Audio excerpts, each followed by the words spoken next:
Genesis chapter 6, verse 12. John Gill's Exposition of the Bible.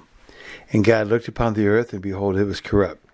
This is spoken as if he had never looked upon it before, whereas his eyes are always upon the earth and the inhabitants of it, and upon all their ways and works.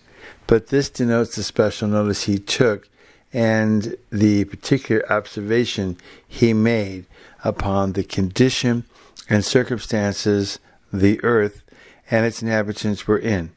And this is remarked, as well as the particular, quote, behold, unquote, is used to denote the certainty of this corruption.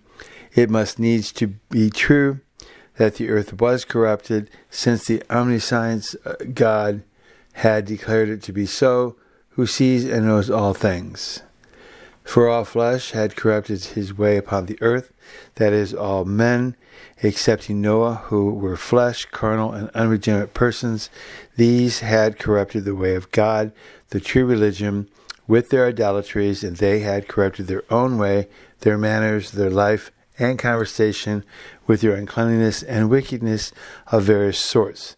The Arabic writers say that after Enoch was taken away, the children of Seth and Cain worshipped idols, everyone as he pleased, and were immersed in wickedness, and gave their right hands to each other, and joined in fellowship in committing sin and vice, and that in the times of Noah none were left in the holy mount, but he and his wives and his 3 sons and their wives all went down below and mixed with the daughters of Cain, and were immersed in sins, and worshipped strange gods, and so the earth was corrupted and filled with lasciviousness.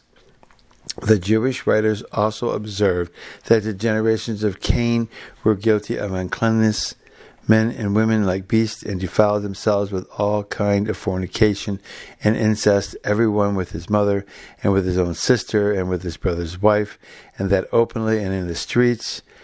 And Antoniotho, the heathen historian, the writer of the history of Cain's line, says of the 5th generation before the flood, that the women of those times without shame lay with any men they could meet with.